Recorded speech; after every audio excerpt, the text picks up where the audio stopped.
Good morning, everybody, and welcome to part 2 of Serving College Students with Intellectual and Developmental Disabilities, Practical Applications, What Enough is Enough Providers Need to Do.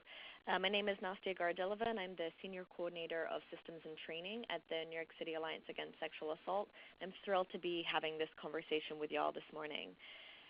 This is a topic that we received a lot of requests for and are excited to finally be able to really give it the due time that it deserves, and have been really lucky to be able to partner with Kat Pheysey on this project. So a little bit about the Training and Technical Assistance Center in partnership with the New York State Coalition Against Sexual Assault and funded by the New York State Department of Health. The New York City Alliance works with programs across New York State to build their capacity to provide services and primary prevention to college students and college populations. If you have any questions or would like any support with this work, please reach out to either myself or Dolly. So a little bit about Kat, our presenter today. Kat Pheysey is a residential director and sexuality specialist located in New York State. Kat's the founder of Inclusive Sexology, a consulting company providing information, education, and counseling services to people about sexuality and intellectual and developmental disabilities. Having worked in the field of IDD for over 10 years, Kat has seen the need for improved sexuality services. For the past 5 years, she's worked to counsel, educate, and train professionals, families, and individuals with IDD in a variety of areas of sexuality. Originally from the UK, Kat received her bachelor's degree in psychology with neuropsychology from the University of North Wales, Bangor. Then she continued her education in the US, obtaining her master's in social work from the Silberman School at Hunter College. Kat obtained her LMSW in 2014 and is currently working towards her LC. She's also currently enrolled in the Human Sexuality PhD program at Widener University, where she earned a master's already in education in human sexuality and expects to earn her PhD in 2020. Excited to see where you'll be going from here, Kat. Kat leads CEU-approved sexuality trainings for professionals working with people with IDD. And for more information, I've got her email at the end as well for folks to reach out. So this webinar will be an hour and a half. Please send questions to the chat box throughout. We had a really incredible Q&A session last time. I'm excited to see what more y'all are going to come up with to deepen the conversation today. So we'll be setting aside a good amount of time for that. And as a reminder, this is part 2. So part 1 of serving college students with intellectual and developmental disabilities is recorded. You can find it on our YouTube channel, which is Programming for Change, the Training and Technical Assistance Center for Rape Crisis Programs. I know a lot of folks have already gone back to listen to part 1 already, and if you haven't, please feel welcome to review that, as we're going to be building upon that information today. So again, please send chat box questions throughout. I'm going to be collecting them, and then we're going to be having a conversation after Kat's presentation. So I'm going to unmute you, Kat, and let you take it away. Hi, good morning, everyone. I'm excited to be doing part 2 today. I know last time we talked, the conversation was slightly different, and I'm excited to give you hopefully some really great practical tips of things you can actually do now that you're more aware of what some of the issues and problems are. And so I'm excited to see what questions you might have at the end, and hopefully people will leave with really good information and ideas of where to go from here. So a little bit more about the background of students with disabilities in the college setting. So campus sexual assault prevention and education programs, it's sort of like a hot topic right now, and thankfully they're more common, and it's a conversation that's being had more often. However, they're not often inclusive of students with disabilities, and that's both physical disabilities and those with intellectual and developmental disabilities. A lot of college staff that work in these programs aren't trained in this area and just lack the awareness that programs should be accessible to students with different types of disabilities. The college prevention programs are often not fully accessible to students with disabilities, and that can look like the physical accessibility pieces, are the locations where these programs are held, are they wheelchair accessible? Are they easy to get to for people, but then also accessibility in regards to the type of information that's being presented. So college websites and printed information about sexual assault resources are not often accessible to students with visual impairments and those with print-based disabilities. So often the information that is presented is very academic and wordy and only presented in that one format. And often, the literature that is given out is literally just handed out or sitting in a room for people to come and pick up a brochure. So it's not presented in a way that is accessible. So 1 of every 3 students with a disability will be sexually assaulted during their time at college. That's probably not an accurate statistic because of the amount of underreporting that happens, and because of, unfortunately, for students with developmental disabilities in particular, when they report sexual assault or abuse, they're less likely to be believed than neurotypical people, because there's a really unfortunate belief that why would somebody want to sexually assault somebody like you? You can't see me, but I'm doing a lot of air quotations right now, because it's a ridiculous kind of thought, but it's one that is still held commonly in society. The Bureau of Justice Statistics does not include people with disabilities in the same way as it includes other demographic factors, and so because that's sort of excluded, the conversation is not brought to the table in the same way. Only 1 in 27 colleges currently offer sexual assault information in any other format other than simple, just basic academic writing, which is not accessible to all people. So the National Council on Disability has made several recommendations. Unfortunately, very few colleges have taken these recommendations to heart at this point, but we're hopeful that moving forward, more and more colleges will understand the need for these services. So the resource and information centers need to be physically accessible. The ADA has been in place for a long time now, and we should be making sure that all of the physical spaces are accessible. Physically accessible in terms of, wheelchair ramps, doorways, the correct width, all of those things are super important, but also things like, are people thinking about how bright it is? How noisy is it? If it's a really overwhelming space, if it's very bright and very noisy, there's music playing, that might just be too much for some people to be able to handle and isn't inviting and doesn't feel accessible for them. So, just being thoughtful about the types of spaces that we're offering to people. They also recommend that all online resources and information be accessible in compliance with the ADA. So that means using screen readers, the talk-to-text function. So when you're on a website, there should be an option where you can click a button and it will read it out to you, the information. All of those things should be happening kind of across the board. Disability-specific aids, including Braille, sign language interpreters, and information presented in other ways is also super important. The information is great, but if it can't be accessed, then it's pointless. The National Council also recommends that policies and procedures be really clarified to staff so that staff know how to handle a crisis. There's a lot of misinformation and, well, this law doesn't apply to you because you have a disability, or this, people kind of don't know how to respond when there's a disability involved, and so that training piece is really important. Knowing disability-specific resources in your area and having that information is also really going to be really important. That might take a little bit of legwork on your part as a provider, but really kind of doing the research and seeing what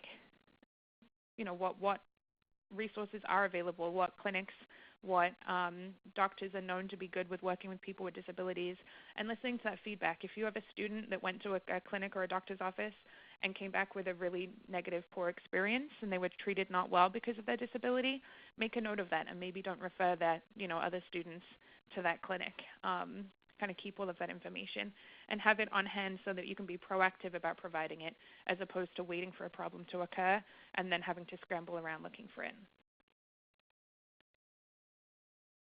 So all staff need to be trained in disability awareness. That's hopefully key. The last thing anybody wants, if there's a sexual assault, the last thing somebody wants to be doing is having to explain themselves and explain their disability and explain what it is they might need. Like, they've got enough going on. without having to kind of walk someone through, what their disability looks like and how they can be supported. Staff should be aware of the differences in abuse statistics and what abuse for a student with a disability might look like. And staff might need to be advocates when dealing with medical and law enforcement professionals. This is really important.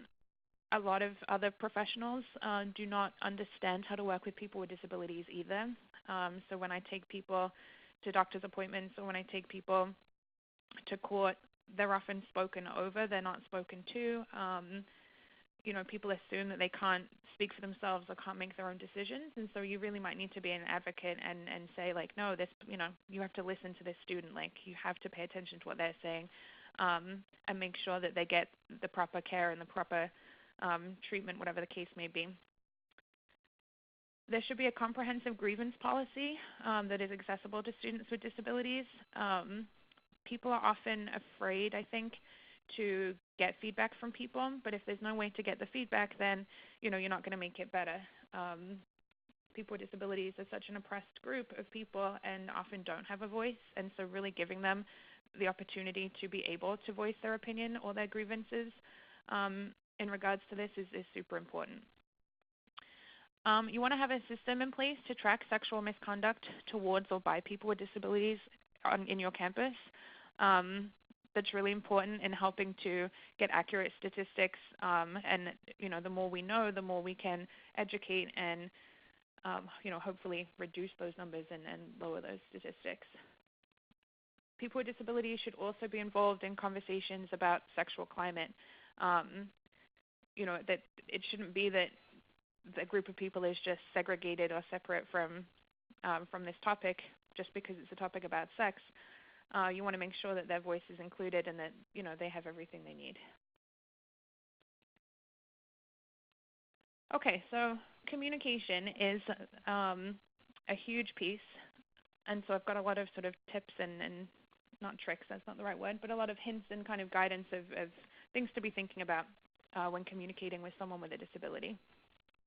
So you always want to speak to the student privately first, even if they're coming to you with a caregiver or a family member or whoever. Unfortunately, people with disabilities, when they're abused, are often abused by a caregiver or a family member or one of these people that is supposed to be taking care of them.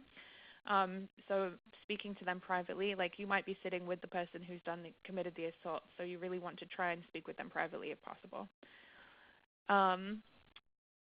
As with all people, this is not specific to people with intellectual disability, but people who have experienced trauma may experience a reduced ability to communicate. The difference is that if because of their disability they already had a different way of communicating, it might be even harder for them to communicate in that moment. And that's okay. You just have to be patient and not confuse an inability to communicate with an inability to understand or an inability to recognize what's happened to them. Students with disabilities, unfortunately, are very likely to have had a history of past abuse. The majority of children with disabilities will have been sexually assaulted at some point. They say that for women with disabilities, it's close to 90%, and for men with disabilities, it's I think 64% was the latest statistic that came out. And people, if you've been assaulted once, they have a 50% chance that they will be assaulted 10 or more times, which is a wild statistic to me. But so that trauma might be there and that history of abuse might be there. And if they've tried to report abuse in the past, they may well have dealt with someone like you in the past. And so they might have their own preconceived notions of how you're going to treat them and how useful you're going to be. So be aware of all of those sort of layers when you're trying to talk with them. You want to obviously speak with them in a quiet location with minimal interruptions. And be aware that people with IDD might be more likely to want to please you and to agree with you because we teach kids with intellectual disability. We teach them compliance behaviors, and we teach them that, you do as I say kind of thing. And so it's often the case where if they're in a situation with a perceived authority figure, they might be more likely to just say yes. So when we get to the next slide, we'll talk about the way we can ask questions to kind of prevent them just saying yes to you. You also want to avoid finishing the student's thoughts for them. Depending on the type of disability or the type of communication style someone has, it can take someone a long time to get their thought out, and it can be really tempting to finish that thought for them. You really just don't want to do that. It's very disrespectful, to speak over someone or speak for someone. So you really, just be as patient as can be and let them really get whatever thought or communication they're trying to get out. Okay, so when we're asking questions, we want them to be open-ended and short, simple, and concrete. So we want to avoid very wordy, long questions that might become confusing, and keep things sort of as simple as possible so that there's just no way that confusion can happen. If it looks like someone doesn't understand what you've asked, you don't want to rephrase that question too quickly because it just gets more confusing because you're just jumbling up more words. So really try and make sure, like if you ask a question and you're not sure if they understand, ask them to repeat the question to you, ask them to kind of explain the question in their own words so you can see, do they understand the question or do they not know the answer to the question, because those are two different things. You want to allow at least 10 seconds to respond. 10 seconds when you just say it doesn't sound like a lot, but waiting 10 seconds does feel like a very long time when you're in a conversation with someone, but it's super important. You don't want to rush people. You really want to show them that you are here and you're listening, and it's okay to take your time. We don't want to confuse a slow response with an inability to think or understand. The slow response might be typical for them. A slow response might be, related to the trauma they've experienced. But either way, a slow response has no link to an inability to think or understand. And again, if you're working with someone and there's police or medical involvement, you might need to be an advocate and an ally to explain that to another provider because that's something that is very misunderstood. Any terms that you might be using that somebody might not know, you really want to try just not to use them. Try really hard to explain things in the most simplified and concrete way possible so that it's clear and you're not making it more confusing for the person.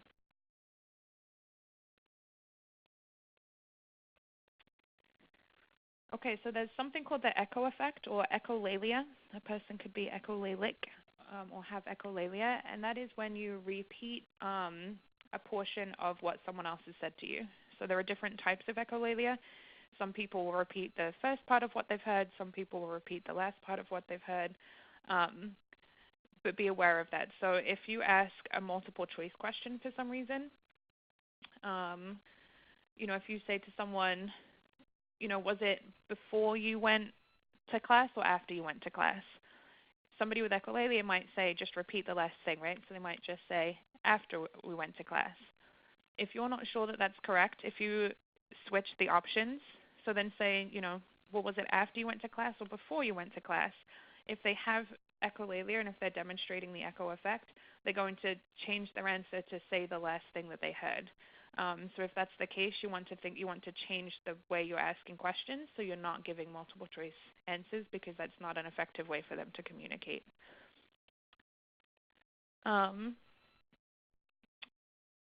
Somebody's receptive communication and their expressive communication might be entirely different. So you might think that someone is fully understanding everything you're saying, but then when they're going to express their response, it becomes clear that actually they really don't know, and it can be the other way around. So it might look to you like they don't understand, but then it's clear in their responses that actually they definitely do know what's going on. So it's very important that we're constantly checking for understanding. So you can do that by saying things like, what is one thing you heard me say? Or can you tell me one thing that we talked about? And if it's clear that they didn't understand, you might want to go back and start from the beginning and try and present things in a different way. Throughout the process, when you're having a conversation with someone, it's important to stop and really ask someone, like, how are you doing? Do you have any questions? And giving them time to think about, do you have any questions? You want to communication isn't just verbal, so you want to be looking at their nonverbal communication also. If somebody seems like they might be upset or this is too much for them, or they're too anxious right now. You can make it clear that we can do this later, we can take a break. You want to really be recognizing some of those cues. Again, because you're probably going to be perceived as somebody in an authority position, people might feel like they can't say no, or can't say, I don't want to do this, or I don't want to talk right now. And so we want to make sure that we're really recognizing that. The nonverbal communication piece is also important. If they don't, use words to communicate, we can use body language, facial expressions, gestures, sign language, pictures. You can show people pictures and have them point to communicate, to explain what happened. You can be as creative as you need to be to get that information. So other types of communication, we have sign language. American Sign Language is what's most commonly used in this country. I actually when I first moved to America, I was very naive and thought that the sign language I knew was the sign language used around the world, and that is not correct. And sometimes the signs are the same, but their meanings are different. So I learned the hard way that you shouldn't make these assumptions about things. Yeah, I thought that too. Yeah, right. I thought British Sign Language. I thought it was just sign language. I had no idea. So sign language. So you might need to get an interpreter. And it's absolutely somebody's right to have an interpreter with them. We need to make sure that happens. And so again, proactively, we should have those types of services. We should already know, like, who would we call, what numbers would we reach out to if we needed sign language interpretation, or if we needed something to be translated quickly into Braille, or any other type of accommodation that might need to be made. Some people use homemade signs and gestures, so that's a little bit more complicated because only certain people that know them are going to know and understand what those signs and gestures mean. Homemade signs and gestures are great when they're done, they can be great, but it can also be very isolating. So if we think about the fact that family members and caregivers are often the people who commit the abuse, if you've got this sort of language that only the two of you understand, it kind of isolates the person from being able to communicate with other people to get help if they needed it. There's facilitated communication, and there's a lot of assistive devices that people might have with, iPads and all this new technology. A lot of people use different kinds of communication boards, to communicate, and all of those forms of communication are totally valid, and you really want to take the time to make sure you're understanding how they communicate and how they like to communicate. Even for someone who uses words to communicate typically, when talking about trauma, that might be too hard for them, and so writing things down might be easier for them in that moment. And again, that's totally okay. It doesn't matter that they're not using their words in that moment. They absolutely have the right to not use their words and communicate in another fashion if they so choose to do so. So obviously when you're in a situation where a sexual assault has occurred, there is likely to be a lot of anxiety and fear and confusion and a lot of other kind of high emotions. We want to do our best to reduce that level of anxiety. We want to make sure that we are being very clear and explaining what we're doing, why we're doing it, reiterating that you can say no, they can say no at any point, they can stop the conversation, they don't need to talk to the police, they don't need to go to the hospital, they don't have to do anything they don't want to do.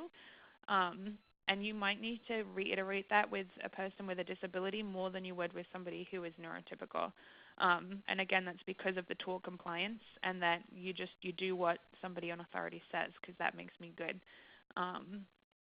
So you really want to make sure that is made very clear. Giving people as many breaks as they need, right? We're in no rush. This is about them, not about us, so as much time as they need. You want to, from the very beginning, identify a way for them to let you know if they're uncomfortable. And again, it can be really hard to say in a situation like, I'm not comfortable, I want to stop this conversation. So coming up with a different kind of sign or symbol or like if you put your hand on the desk or if you put your hand on this thing, then we're going to stop talking until you're ready. Or, maybe the sign is I'm just getting up and leaving the room. Whatever it is, but coming up with a way between the two of you that they can really let you know if they're uncomfortable. You might want to fill your offices with a bunch of those sort of sensory toys. These are great for all people, not just for people with intellectual and developmental disabilities, but like those the fidget spinners are really annoying to me because they make a funny noise. But fidget spinners, those like squishy ball things, hacky sacks, like literally anything for people to have in their hands. Manipulating something in your hands is a way to help reduce anxiety and can be calming for a lot of people. So just having stuff and not having it so people have to ask, but just having your desk kind of littered with a few of them so that it's clear that they can take them. Having a basket full, whatever works for you in your situation, but having that stuff out can really help and can help naturally reduce anxiety. And it just gives people something else to look at, something else to focus on while they're in an uncomfortable situation. We can encourage things like taking deep breaths. We can, take 10 minutes and use a meditation app on your phone or one of those relaxation apps if that's something they'd like to do, but really taking the time to make sure that, they're as comfortable as they can possibly be while they're talking with you. You can do guided imagery, things like that, have them think of something completely different, have them describe something that makes them feel safe or happy or, just kind of change the subject for a little while you're building that relationship so that they know that they can trust you and feel safe with you to have, whatever conversation it is you're having. Okay, so this is kind of a funny activity to try and do because I'm talking just to the air, but can we think of 10 or just a couple of things that you think would be important to teach people with intellectual and developmental disability about sexual violence prevention? What are some topics that you think might be important? Folks could maybe type them into the chat box just kind of one at a time so we get a few coming in. Perfect. Okay, bodily autonomy, yep, that's a good one. Consent, how to receive rejection, oh, that's a good one. Consent.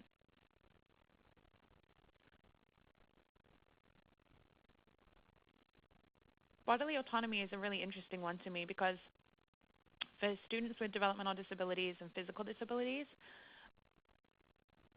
typically for much longer in their lives, they have no bodily autonomy.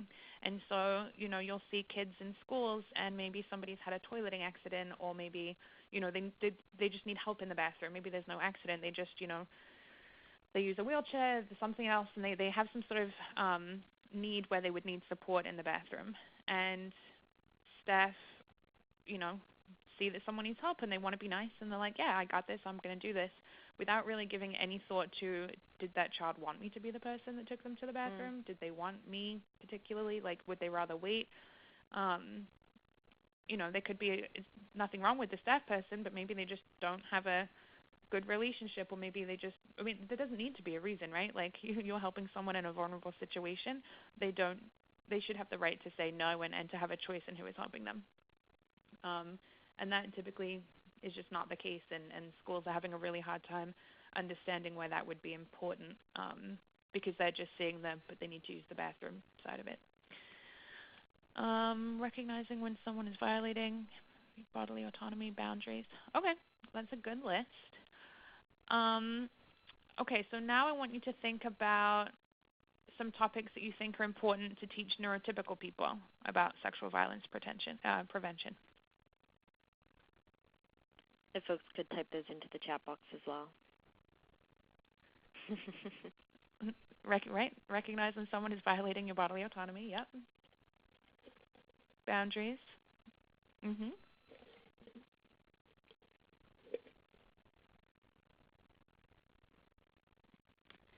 Same stuff, right? And that's what's really important, is that it's the same stuff. I think that people get kind of caught up in thinking like people with disabilities are so different and their needs are so different and we need to treat them so differently.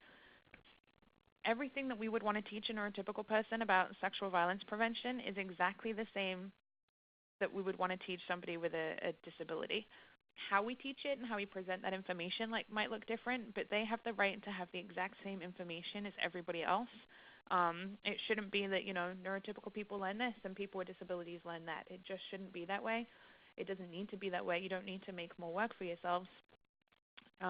You should be working from the same curriculum, from the same information, and just doing some research about how to effectively get that information out there. But the information should be the same.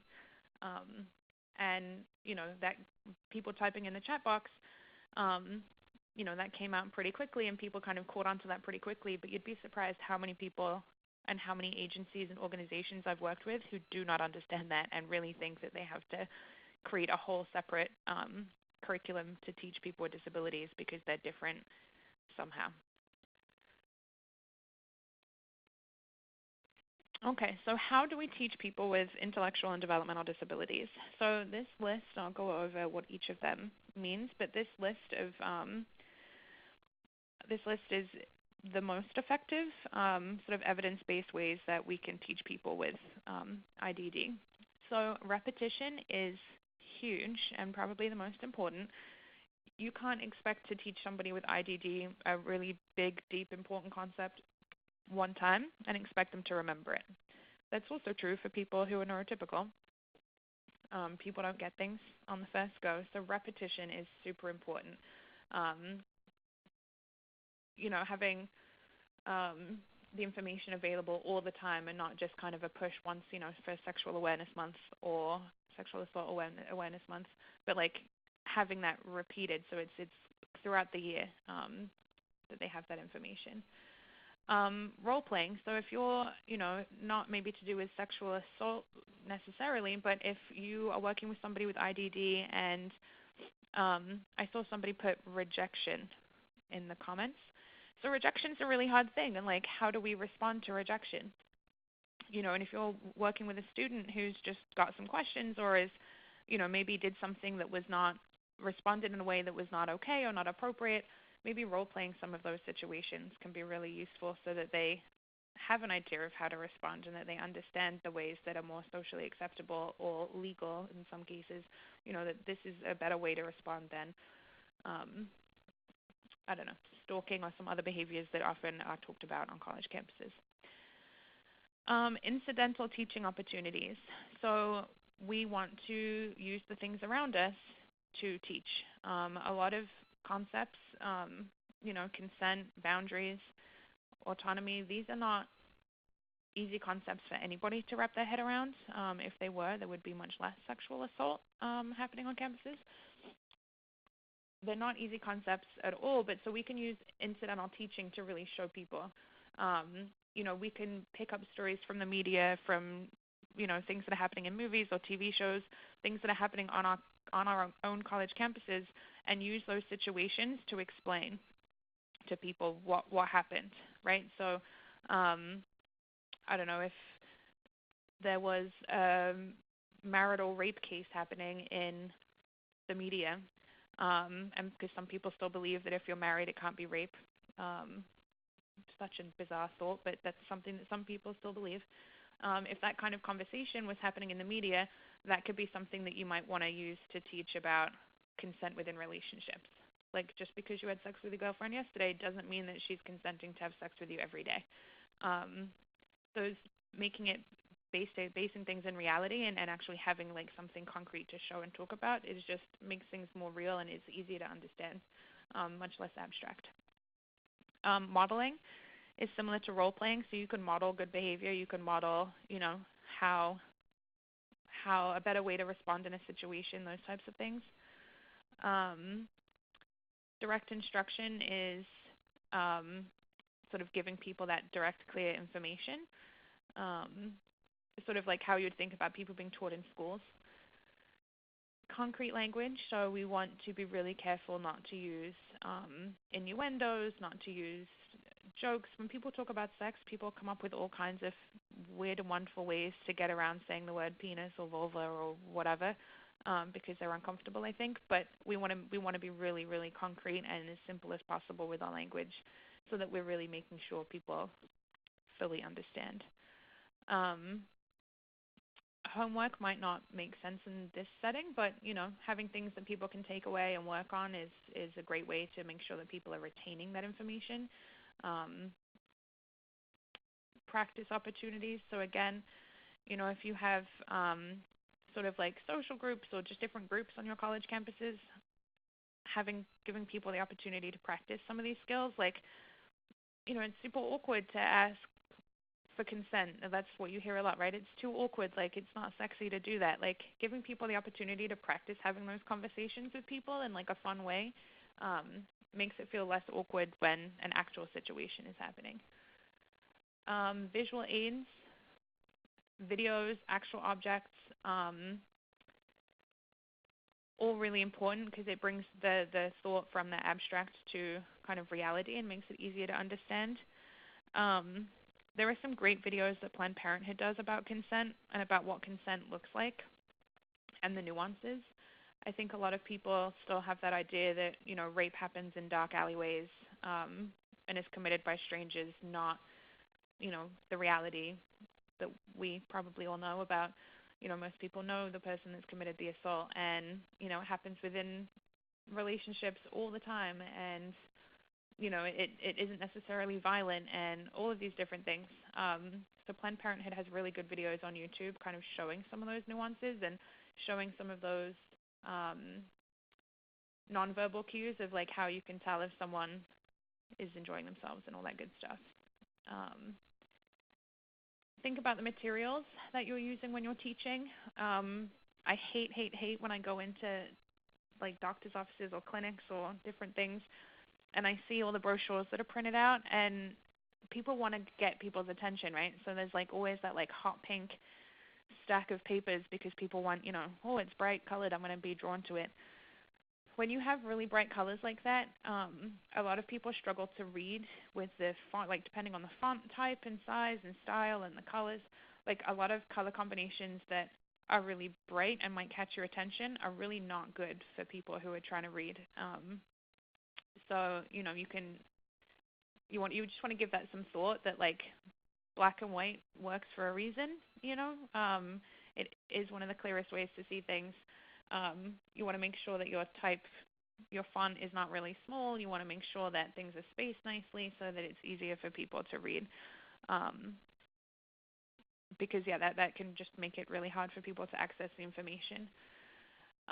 You also might want to think about having someone available to read the information, right? So when we go to college, we sign these policies and procedures, and I understand that, if I do this, that, and the other, that I would be asked to leave the school. And I'm sure most people don't read them. But there's sort of like a basic understanding for neurotypical people of what behavior is acceptable and what's expected of them.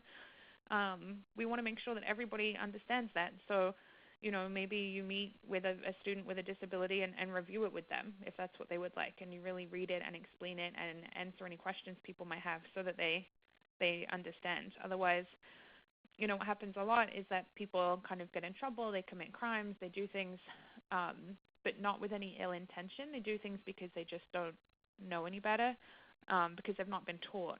So they don't have that information, and it's sort of unfair to expect someone to just know something. You don't know what you don't know.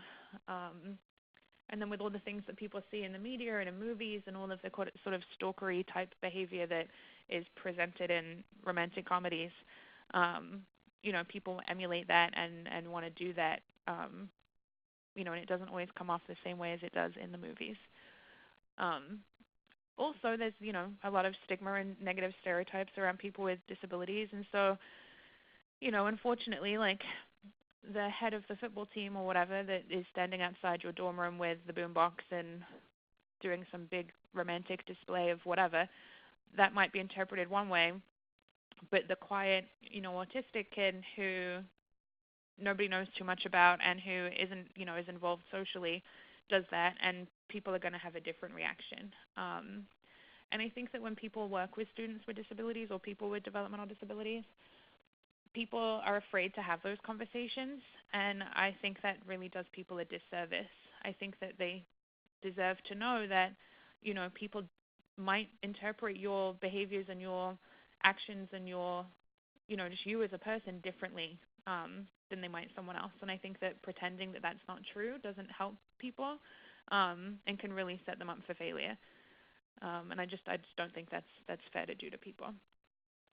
And then room configuration, again, just think about the space when you're talking about topics such as sex. People might be uncomfortable. You want to have maybe a little bit more space between people than you would if you were teaching a math class.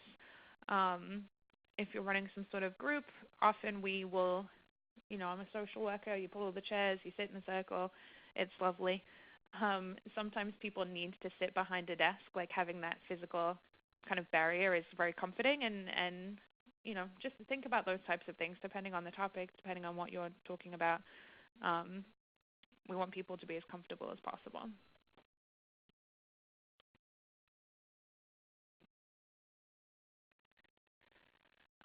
So talking to caregivers,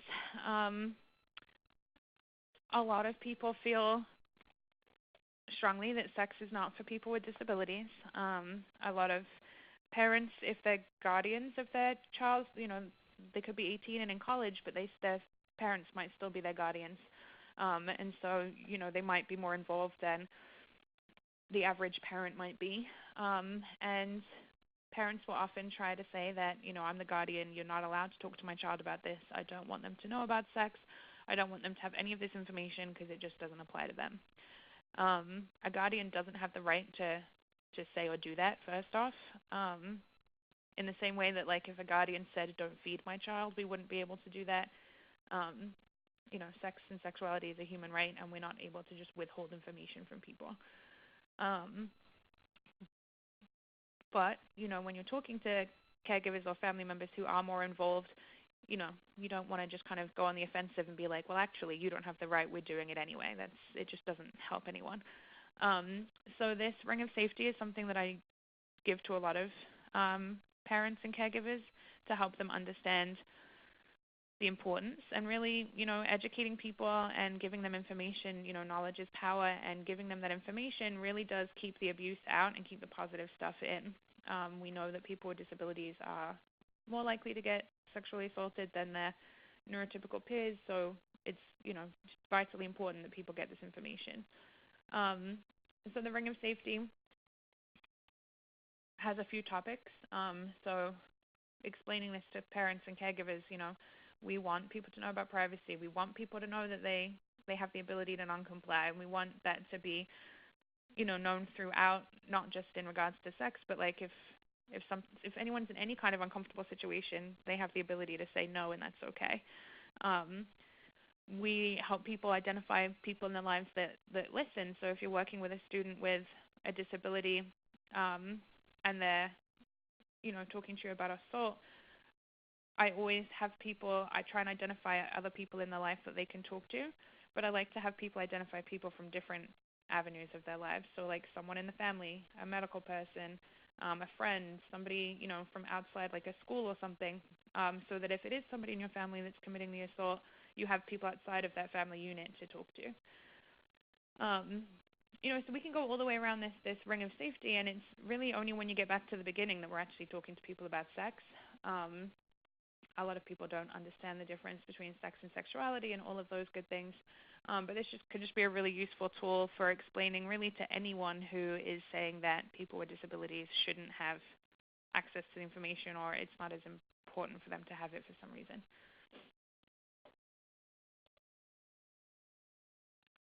Okay, so when it comes to reporting abuse, it's the same. And again, this is a funny thing where people are like, it has to be different, it must be different, it must be super complicated. It's not. You report sexual assault the same way that you would for any other student. It's not different. You can involve APS or CPS, or Adult Protective Services, if there is something happening, if you believe there is something happening in somebody's home. Like if they live at home and they don't live on campus, you can certainly call APS so that they go and investigate that. And if the student happens to be under 18, you can use the child abuse hotlines. But it really is no different. And I'm not sure where that misconception comes from, but it just needs to get reported, and we're going to follow the same protocols as we would with anybody else. So then I just included the information, the phone numbers so you can call if you need to. And then that is it. We kind of flew through that, but I'm hoping that you guys are going to have some questions so we can have a good discussion. Yeah, we have a bunch. Thank you for leaving us enough time to have this conversation, Kat. And thank you for that. That was really helpful. I was struggling between writing down questions and writing down your nuggets of wisdom. So we got a few questions from folks in advance who aren't able to participate live but are looking forward to the recorded webinar. So I wanted to start with those. So one says, based on the statistics of IDD prevalence in Part 1, would you recommend developing targeted trainings for students with IDD, yet given the differences within the IDD community, is even that too broad a strategy? So, yes, it's very difficult. It's very broad. One of the reasons that I believe the rates are so high for people with intellectual disabilities is because they are considered to be such a vulnerable group of people. And we can take that vulnerability away if we work hard enough. As I was saying like a few minutes ago, it's not that they don't need different information. They need the same information. They're vulnerable because historically we have not taught people with intellectual disabilities to recognize assault, to recognize abuse, to know who to report to and who to go to. We haven't given people that information, and so they've been incredibly vulnerable because, you know, who are they going to tell? What are they going to do? Who's going to believe them, even if they do speak up? So they just need the same information. We need to stop pulling people out of, you know, sex ed classrooms. We need to stop excluding people and just get them that information. So rather than working on creating a whole new set of, you know, curricula or trainings, you just want to take what you already have and what you already use for neurotypical students and put your energy into creating a host of ways to present that information, if that makes sense. So it's not that the information has to be different or targeted. It just, you might need to present it a little bit differently. So really making sure that it's accessible and that, you know, like have someone read out your policies and record it on YouTube. Maybe not the most exciting thing, but maybe that's a way that people can get information. Like those types of things. But just kind of get creative in how to get that information. And ask the students, you know, like really get to know the students that you're working with at that time and how they learn and what they need to be successful in their learning. Thank you. And this is kind of connected to this conversation, also a pre-question from someone waiting for the recording. And I'm curious because I think this is kind of just a balance and depending on different approaches. But the question is, you mentioned in Part 1 that we need to use clear language, i.e. no birds and bees talk. But if we're training like a general population, so I'm assuming that means kind of not knowing who is in the room necessarily or just kind of a lunchtime training, where a good way to connect with students is often for us to use their language and to use slang. What would you recommend? I pair it together. So like if I'm going to make a joke or a reference or an innuendo, once everybody stopped giggling, I will then say it clearly in the correct terms. Also, like if people in the group have decided that, you know, dick is the word of the moment, I might use that while I'm talking, but then we'll always pair it with dick or penis, so that it's clear, if that makes sense, because you don't know who's in an audience and you don't know who, you know, you don't know what is hitting the mark and what is not. And, you know, it might sound corny and whatever, but like if I make a joke, I'll often say at the end, like, that was a joke. Like, I don't really mean that. Like, that's not really how it works, just so it's clear to people. Because, yeah, you just don't know who's listening. That's really helpful. Thank you. And kind of that makes me think, can I ask what your opinions are about the T video then? Because I know that folks really love using that, and it is really successful with a lot of populations, but it's fundamentally based on metaphor. So I kind of tried this out not too long ago. I showed the T video to a group of autistic men that I've been doing a workshop with for the last 6 months or so, and asked them, you know, we watched it and then we talked about it, and I asked them to kind of explain it back. And it was a real mix. Like there were some people who, you know, when I asked them to explain the video, really just were caught up on, but I don't like tea, I like coffee, so that doesn't apply to me. And then there were other people who totally got it and were like, that was really cool. I didn't, I understand it better now. So again, I mean, when we're in education, when you're thinking of a lesson plan, when you're creating a lesson plan, you vary what you're doing anyway, right? Because whether there's a disability involved or not, there are, visual learners, auditory learners, kinesthetic learners. There's like all these different types of learners in your classroom anyway. And so not every activity, not everything you do is going to hit the mark with every single student. And that's okay because we're people, we're all different. So, if you're trying to teach consent, maybe you show the T video, but then maybe you do 4 or 5 other types of activities because something will resonate with someone somewhere along the way. Okay, thank you. So we've got a few questions about tort compliance. One was strategies for reducing the power dynamic. And kind of to add on to that, if that's okay, it made me think about something that Kate Pranis often says, which is that telling someone they have a voice is not enough if they don't have experience of feeling like they do have a voice. So this question came in while you were talking about that some people might, say that something is okay because they've been taught to say something is okay, and that's the way to move forward. And if we're thinking about reporting, for example, kind of, do you have any tips or strategies to how to really communicate that you are here to check in with somebody if they really are comfortable with a next step or a decision? Right. So the tort non-compliance, it just starts so young with kids with disabilities. We try and train people who have autism out of their autistic tendencies as if it's a bad thing, and we teach people that they have to be like us. Again, I'm using air quotation marks, but we teach people that they just have to comply, and people don't respect when people say no. So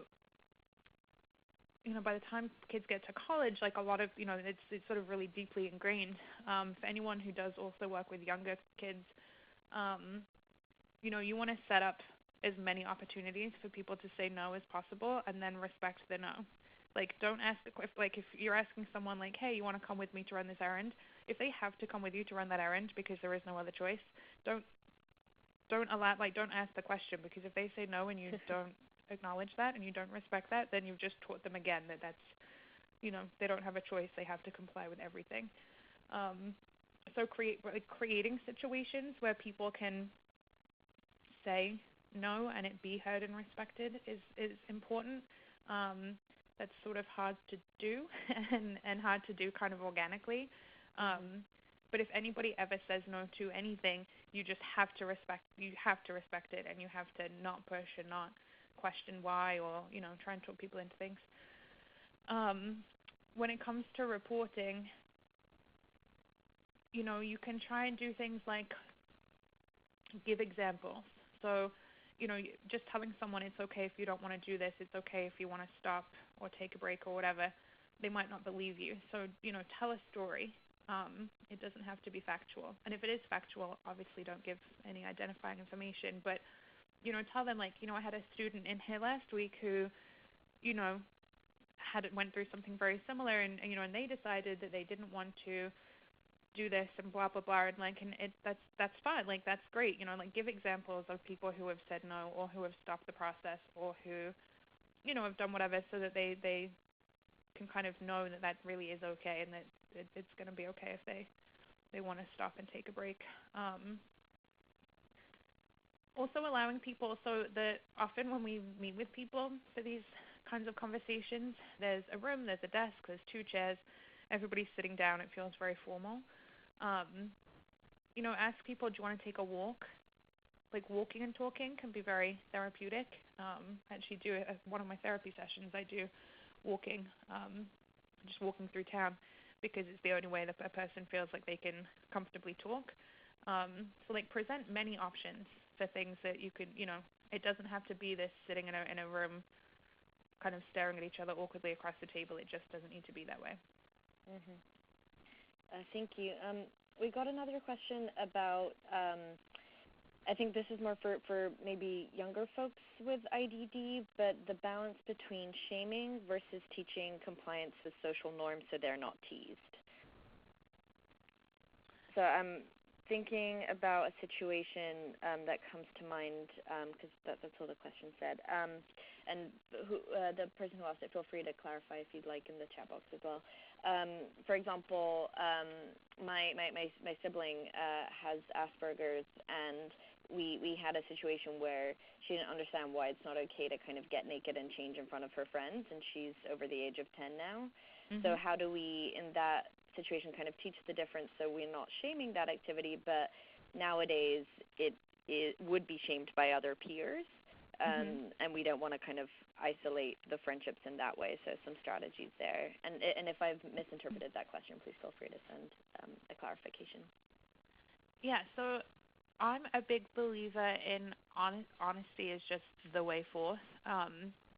Even someone like some amazing disability advocates that I know and have worked with get really uncomfortable talking to people about their disability or their diagnosis, as if it's some big shameful secret that, like, you know, if we work hard enough at this, then you'll fit in and you'll look like the rest of us, and it'll be okay. Like, people will stop noticing, kind of thing. So I like to be just really, really honest. Like, you know, I get it. You're changing to go swimming, whatever, and it just made the most sense to take your clothes off. Like, this makes a lot of sense. And just, you know, but other people don't see it that way. And, you know, other people will laugh at you if you do that. And, you know, and it's a choice that you can make. Like, if people want to continue to be themselves, they should continue to be themselves, right? I mean, getting naked is maybe a little bit of a different situation. But, like, in general, some of the things that we try and train out of people because it's seen as being a bit weird, like, if it's not hurting anyone and if it's not, you know, if it's not, like, crossing a line or, you know, making anybody else uncomfortable or whatever, you know, if you want to be a little out there and be a little quirky, like, do that. But you should have the right to know, like, what that response might look like. So I work with someone who identifies as they, them, and enjoys wearing dresses and, like, makeup and stuff, but also has a full beard and, you know, wanting to go out into the world presented in a way that other people might not expect from them. And I think that people kind of did them a disservice because they weren't honest about the response that they might get. Like, in the comfort of their own home, they had a very supportive family and everybody was super on board and, yeah, like, you know, live your best life. Like, this is great. But nobody took the time to explain, like, if you go to school like this, people will tease you. People will pick on you. And that's not okay. And that's, you know, obviously that's a huge problem, but that's reality. And I think had we armed that person with some more of that information, they could make a choice for themselves to, you know, present themselves however they choose to, or only present themselves that way in certain situations, or, like, they would have had choices. Like, knowledge is power and information is key, and, you know, you don't have to conform to anything that anybody else wants you to, but you also can if that's what you choose to do, right? Like, just having that choice and that information, I don't think we should be making those choices for people, if that makes sense. Yeah, no, that's great. Thank you. We got another question. When speaking with a student privately first, would you recommend hiring or bringing in a third-party interpreter for those who might be deaf or hard of hearing so that they do not have to default to their caregiver being the translator? Yes. Absolutely. Absolutely.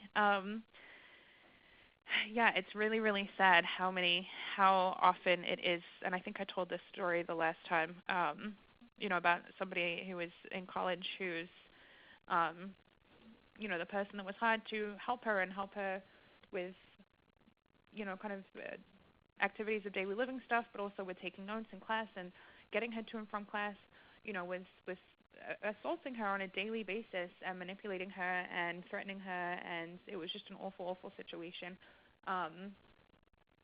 But that person was with her all of the time and spoke for her a lot, and so, like, had that person had, you know, known that there was the ability to have that somebody else brought in, you know, to interpret for them or to help them, you know, might have made it easier for her to report that situation sooner, potentially. So, yeah, for sure, outside people are great, as long as that outside person is trained. You know, we don't just want to bring in some random interpreter that typically is interpreting rock concerts or something to then be involved in something really deep and heavy that they might. And the language, not everybody, like even the best interpreters, some of the language is different and confusing. And if you want to make sure that they really have a lot of that sexuality-based knowledge so that they're communicating the words in the way that you want them to be, and that things are, when they're translating back, like that it's the right meanings. There are so many metaphors around sex, and that's true in sign language also. But you want to make sure that the right information, the right tone is being conveyed when you're communicating. So to throw a little salt on that very affirming response, we have another question. Seen a lot of institutions push back on the need for physical accessibility of spaces because of financial limitations. So saying things like, we can't afford interpreters. And I think this happens a lot even in nonprofit spaces as well, not just institutions, right? How can we advocate for colleges putting money into those things that are necessary but also are expensive in many instances? I think we'll just have to get super political and lobby and write letters and march and protest. Just keep the conversation isn't loud enough, and they just keep cutting funding for disability-related services. And we need to be louder, and we need to advocate harder to get some of that back. Because we just need to be louder. There are some. When it comes to translating, how, like, for language, there are often phone services you can use where you, so, like, you don't have someone there all the time. There are just people that work. I believe there's a video option for interpreters, for sign language interpreters, which is, a much, like, it's a lower cost because you're not having to have someone who, like, is physically able to come and interpret for you. But that's something to kind of look into if that's available in your area, because those, using video technology is, it's just a cheaper option. It's not as effective. It's not as good, because it's just more awkward. Like, it's just not the best way to do it, but it is certainly a way to do it if that's all you've got. When it comes to, like, physical spaces, there are so many loopholes in this country to have people get around ADA. Like, if the spaces were built before, whatever time, then this, that, and the other doesn't need to happen, and it doesn't apply, and people really cling on to those. And it's just infuriating to me. But there are some grants and stuff, available. There is some money out there that is separate from sort of government funding to get spaces more accessible. So that's an option. But yeah, it's not easy. It's not easy. So can I ask, last time somebody asked about if there's any organizing happening about the marriage tax, and if folks aren't familiar with this, I'd really recommend listening to the Part 1 recording where Kat spoke about it. I'm going to kind of repeat that question from last time about the Bureau of Justice statistics, that folks with disabilities are for the most part excluded. I personally didn't know that. That seems to not make any sense. Do you know of any work happening kind of in that realm? No. Unfortunately, there is not. Again, there's like a handful of disability advocates that and self-advocates that are kind of fighting a lot of these things, but it's not, to my knowledge, there isn't sort of like a formal movement happening right now, and there's nothing that I'm aware of that is actively working on solving those issues. Which again, it's heartbreaking. I'm not sure. I don't fully understand why people don't understand that these are real issues that should be addressed. But again, in a time when they're cutting so much disability funding, some of the other things, like they're cutting education programs, they're cutting residential services, like people don't have places to live. I got a call from OPW last week, the Office for People with Developmental Disabilities last week. They want to pull any person with a disability who currently lives in like a group home setting, anybody who has had any involvement with the law and sexuality stuff. So if they're on the sex offenders registry, if there's like a stalking charge, or if there's any, public indecent exposure, like any kind of sexual related crime that has been committed, they are all being pulled out of the homes that they maybe have lived in for the past however many years, and being put in homes together and grouped together as the sexual offender people. So we're just going to have these random homes in towns and areas that are just only for people who have committed a sexual offense, which is mind-blowing to me, and I don't understand how it's legal to pull someone from their home without their consent, especially when, I work with a gentleman who, when he was 18, so he was an adult, masturbated in his backyard, was seen by someone and was arrested, and is now on the sex offenders registry. He's lived in his home for 25 years. His girlfriend lives in the same home. He's going to be pulled from this situation to go live somewhere else with people he doesn't want to live with. So those bigger, there are some really big issues happening also right now that I think people are putting more of their energy into. But then it's sad because then things like the marriage tax or, just representation with the statistics are just being overlooked.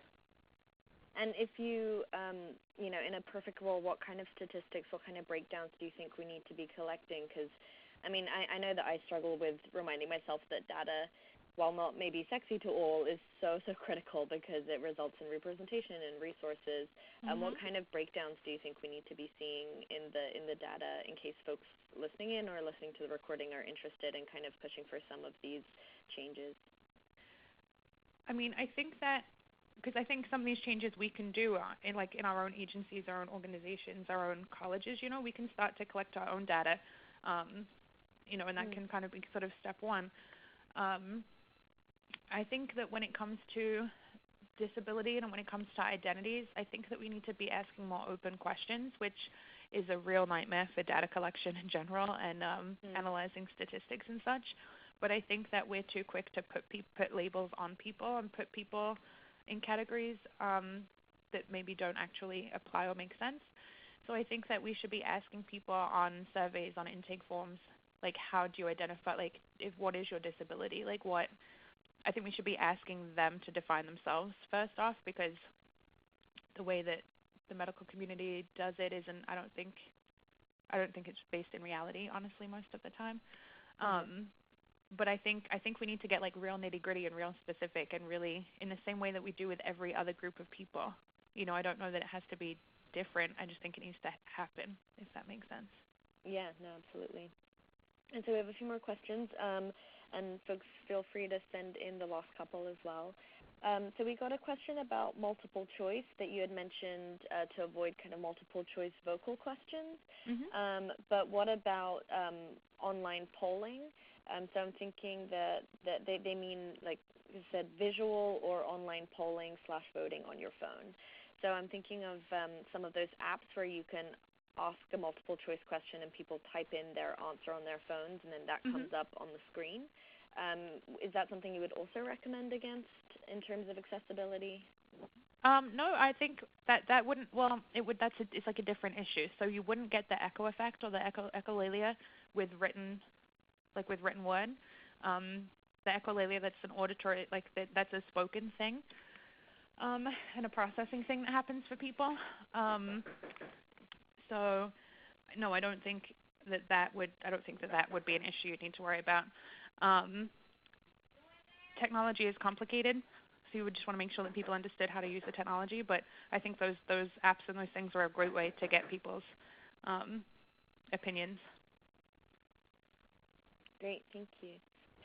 We got two questions that I'm going to kind of loop together a little bit. One was, what strategies would you recommend in advocating with law enforcement?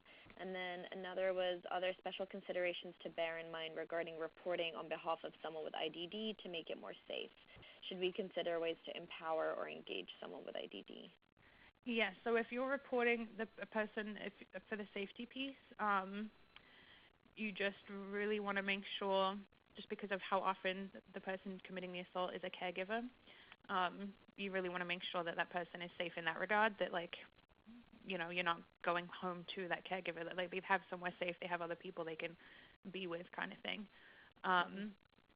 We should always be considering ways to empower and engage all people, I think, but yes, for people with intellectual and developmental disabilities, absolutely. I like to say, I look at my job that right now I'm sort of holding the microphone, and speaking out for people with intellectual and disabilities, developmental disabilities. But I think that I will have done my job well and will be more successful when I can hand that microphone over to people with intellectual disabilities to speak for themselves. So anything we can do to empower and to really hand that microphone over is great. And then what was the first question? Strategies for advocating with law enforcement. Right, so law enforcement can be real tricky. I've done a lot of trainings with police, and depend. I mean, not all police officers are created equal, but in general, there's just a big lack. There's a big misunderstanding, and for some reason, some of the policies that police have to follow in general just aren't followed when a person with a disability is involved. So in terms of interviewing people, and you don't want to kind of, when you're doing an investigation, there are certain ways to ask questions, and you don't put words in people's mouths, and you don't do all these things because that can prevent someone from being successful in court if that's the way they want to go with it. But for some reason, police, it happens all the time that when they're interviewing people with a developmental disability, they break all of those protocols because I don't know if they just don't know how to communicate well with them, or I don't know what their issue is, but it happens a lot. So you really want to make it very, very clear, to law enforcement, the specifics about this person. They understand you, they can communicate, they can, or maybe they can't, depending on the situation, right? But just having them forget about any other person with a disability you've ever met, because none of it matters. Right now we're talking about this person, and this is what this person, this is where they're at, this is what they can and can't do, this is what they need in this moment. I've had police officers insist that a person sits down during an interview, and they were the victim. It made no sense, but they were no, you have to sit down. This is protocol. You have to be seated. And it's no. They can get up and walk around. They can pace. They need to pace. Their body needs to move. They can do that. So even advocating for those little things can be really important, or, advocating they need to take a break or anything like that. But you do sometimes have to be fairly, I've found that I've had to be fairly, insistent and not forceful, but, I've had to really advocate more strongly with law enforcement than I've had to with, medical professionals or other groups of professionals. So we just got a question. So just to clarify, if a person with IDD is over 21 but rely on a caretaker, we do not have to contact the caretaker if they come into the hospital, question mark? Or I guess we could extend that to police as well. So there is a misconception that a parent remains somebody's guardian. If a parent has a child with a disability, that they remain their guardian forever. That is not the case.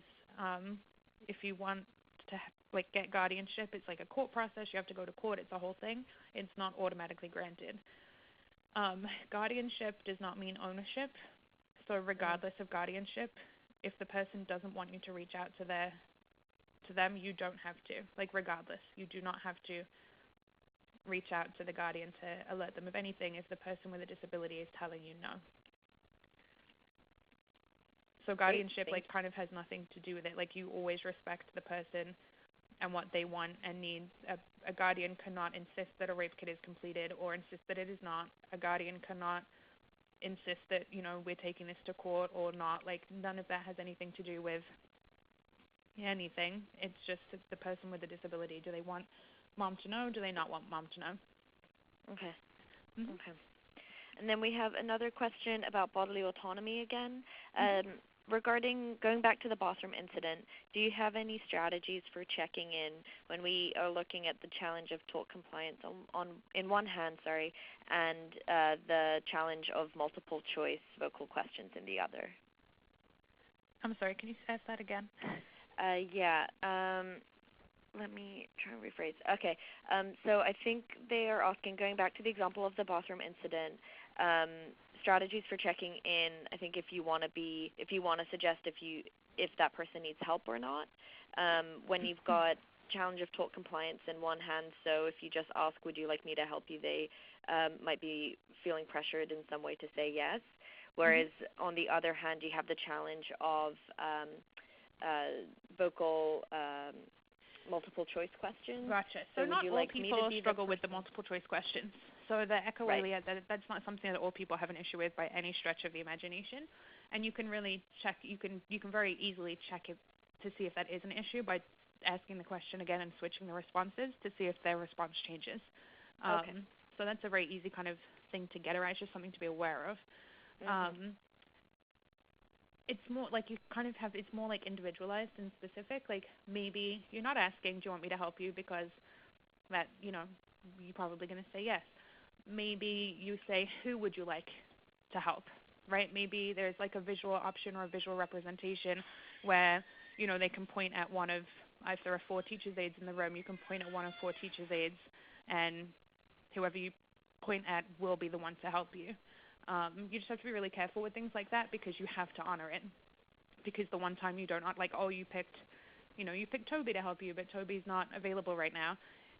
The one time you break that, you've lost the trust and you've gone back to, well, my opinion doesn't matter, my voice isn't being heard, my bodily autonomy doesn't matter.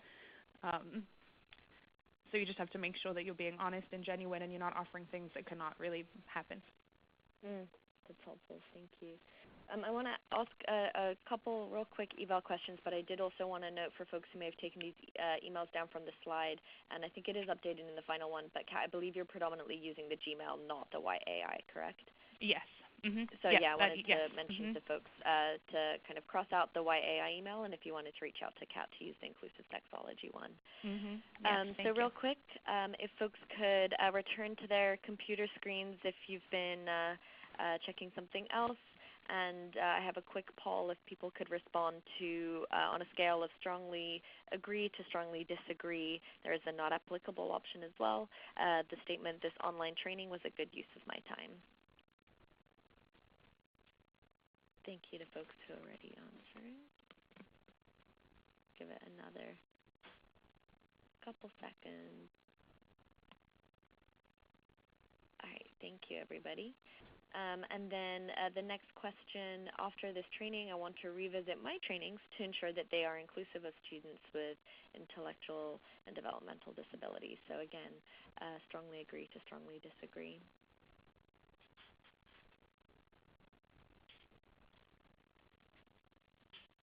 Thank you, folks, for responding. It helps us with our future trainings. And then finally, after this training, I feel more confident in what to do if I know of a sexual assault that happens to someone with an intellectual or a developmental disability.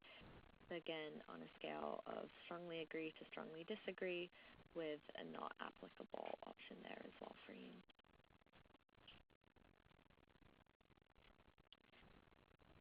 And then unless anybody has any final questions, we're going to be able to finish up a few minutes early. So I've got Kat's email up here and also the website. And then for any training and technical assistance requests, my contact information is at the bottom, as is Dolly's from Ms. Gassa. Kat, if there's anything else that you wanted to share, final thoughts? No, I just would like to thank everybody for participating and being a part of this conversation. I think it's so important, all the work that people do, and the fact that you're interested in learning more about people with IDD is so important. So keep up the good work and keep advocating for people. Thank you so much, Kat. This was incredibly helpful, and thank you to everybody joining us live and listening in on the recording as well. Thanks, everybody. Thank you. Bye-bye.